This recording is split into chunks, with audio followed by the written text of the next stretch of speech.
Shu bola bilan tanishganimga ko'p vaqt bo'lmadi, lekin yaqin bo'lib, qarindoshdek bo'lib ketganmiz. Ilohim oqibatimizga ko'z tegmasin. Bunaqa bordi keldimizda uzoqga borsa, hali farzandlarimiz ham bir-biri bilan yaqin bo'lib ketsa. Bunaqa kafelarni hali 10 ta 100 tasini ochish va man tashrif buyurish nasib qilsin. Tabriklayman. Bundan ham gullab yashang. Halollikda gap katta.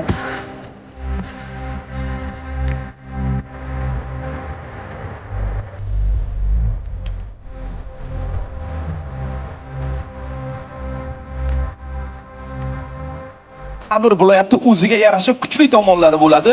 Bizning kuchli tomonimiz Samarqandlik ekanligimizda. Chechenka. Tabriklayman. Bitta o'q bilan ikkita qo'yanib. Siz ham ovqatni yedingiz, ham kumush yutib oldingiz. Shustri ekansiz. Mana yaxshi kunlaringizga taqing. Islombek Zolta Brilliantini nomidan mana shunaqa ajoyib kumush uzuk keling taqib qo'yaman.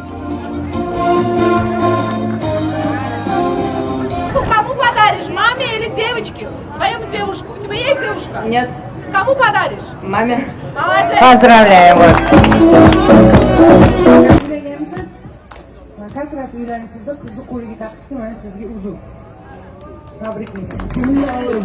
Bugun adasi bilan Islombek Zolta Brilliantini rayon kafelarini ochilishga keldik. Bilasizlar, ovqatni juda ham yaxshi ko'raman. Hozir sizlar bilan birgalikda degustatsiya qilamiz. Bismillah, boshlab bering. Bu baqlajon salati, men eng yaxshi ko'rgan salatim. Mazasiga gap yo'q.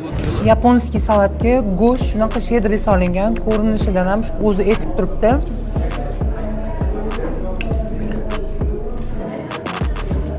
Go'shtlari yumshoq, soyalari ham tobida. Sezir salat o'z oldindan yemayman. Bu xo'jayinimlarning eng sevimli salatlari, o'shaning uchun bu salatga bular baho beradilar.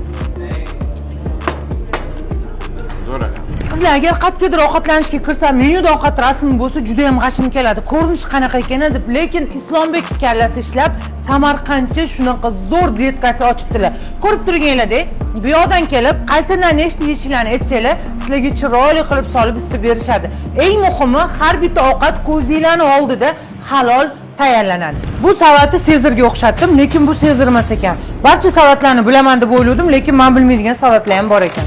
Voy qizlar, bular mendek 750 minglik tuz bilan murch ishlatar ekan. Lekin Islombek boplabdi, o'zi eshitib qolmasa, hech kim menimcha ochilishga bunchalik go'shtli ovqatlar qo'ymagan. Assalomu alaykum.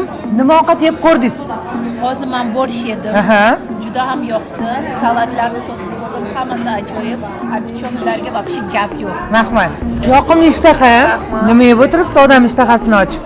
Hamma narsadan yeb ko'rdim kamroq. Yoqdimi? Da, juda ham mazali. Bu yerda mana sizdagi qomatiga qattiq qaraydigan qizlar kelib ovqat yesa ham bo'lar ekan-a? Da, Grechka, dietический и baqvat narsalar bor ekan. Tavsiya qilarmisiz auditoriyaga? Обязательно, да. Islombek bilasiz, o'zim ham ovqatni juda ham yaxshi ko'raman. Ovqatlaringizga вообще gap yo'q.